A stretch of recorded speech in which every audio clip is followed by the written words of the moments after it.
Good afternoon, everybody. This is a wonderful Sunday. Today, I'm preaching the second part of how to vote in God's kingdom, God's government. And let's jump into the word in the book of Romans, chapter 13, verse 1 through 8. And it says like this: Everyone must obey the statutory authority, because no authority exists without God's permission, and the assistant authority have been put therefore by God. Whoever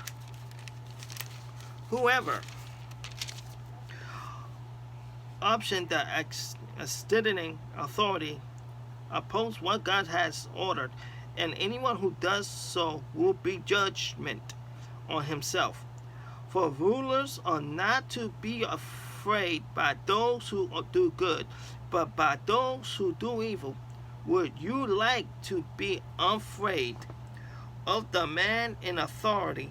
Then do what is good, and he will praise you, because he is God's servant working for you, your own good. But if you do evil, then be afraid of him, because his power to punish is will. He is God's servant, and carry out God's punishment on those who do evil. For this reason, you must obey the authority, not just because of God's punishment, but also a matter of consideration that is always why you pay taxes, because the authority are working for God when they fulfill their duties. Pay then what you owe them. Pay then your personal and protect taxes, and show respect and honor for them all. Be under obedience to no one. The only obedience you have is to the love one another. Whoever does this, obey the law. The commandment, do not commit adultery, do not commit murder, do not steal, do not desire, or do not belong to someone else.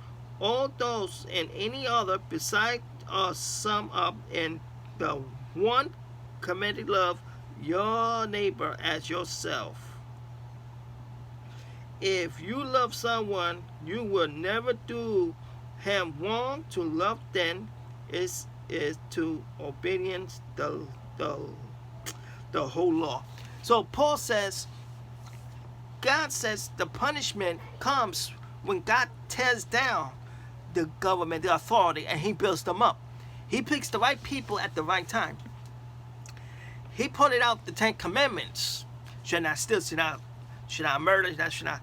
That was the first law. And the problem with the first law was the Israelites broke every law of the 10 commandments. So Paul says if we follow these laws, God is going to love us, because we are obedient to his law, and we are obedient to his commandment of his law, because God is the law of obedience. God is the law of justice. God is the law of freedom.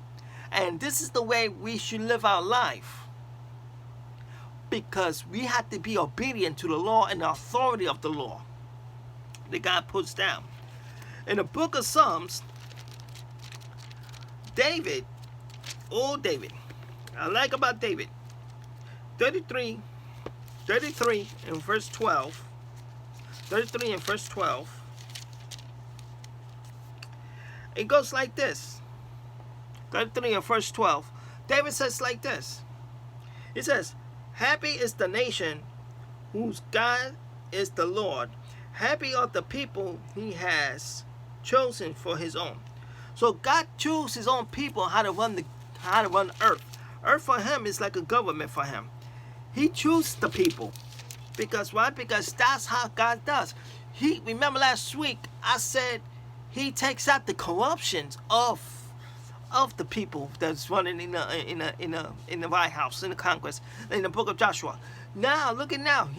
Paul says he tore down the government and he built up the government when his new laws, when his obedience.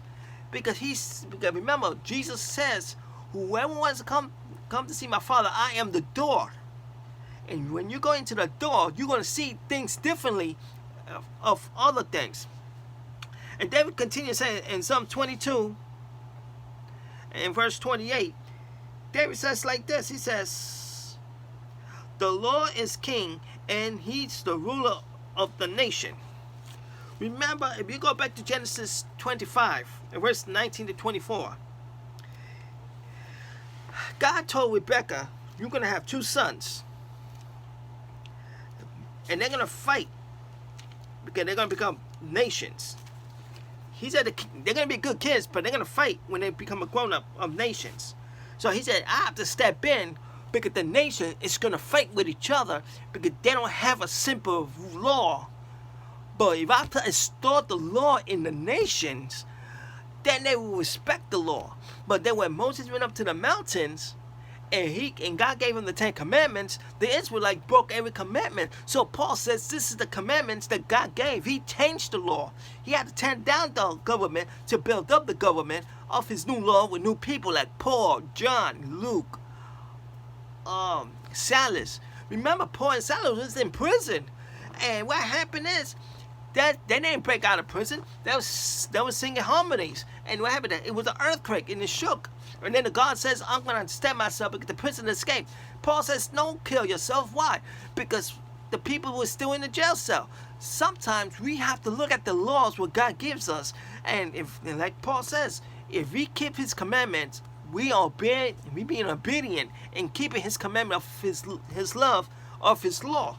Nobody can say I can't love God because law make a ridiculous law. No, God says this is the law that we should live by.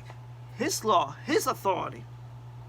And David continues saying in Psalm 72 and verse 11, he says like this, all kings will bow down before him, all nations will serve him.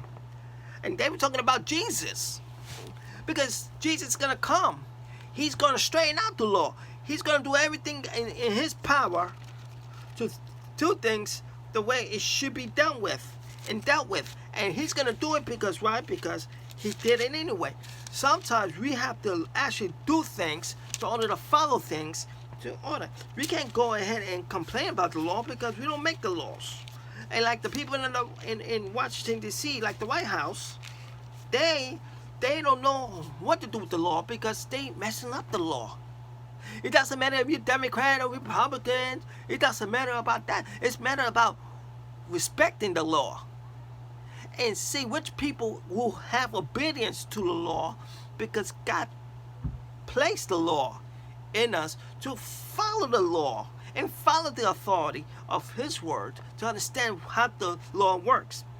Moses says it in verse Deuteronomy chapter 29 verse 9.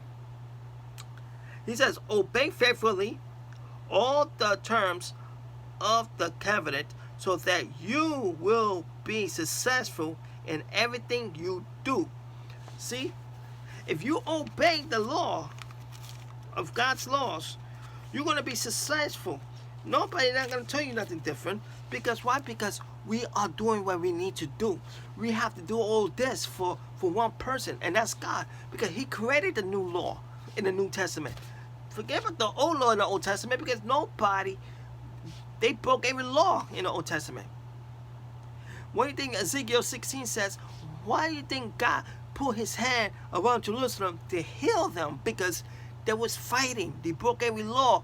There was guys fighting with guys, killing each other. For what? Because they didn't follow the law of God. So when Paul came, he said Jesus came and fulfilled the law. God came into he came into the old law to fulfill the new law when he got crucified on the cross. Deuteronomy chapter 4 and verse 8. Moses continues saying like this. He says, no other nation, no matter how great, has laws so just matter the greater, so just as those that I have taught you today. It doesn't matter what you do in the new law. It doesn't matter what you say in the new law. The new law stays because everybody in the old law broke every law in the Old Testament. Nobody wasn't happy. But now in the new law, when Jesus came, he was teaching the new law. That's why Paul says Jesus was teaching the new law. That's why he says Jesus changed the law.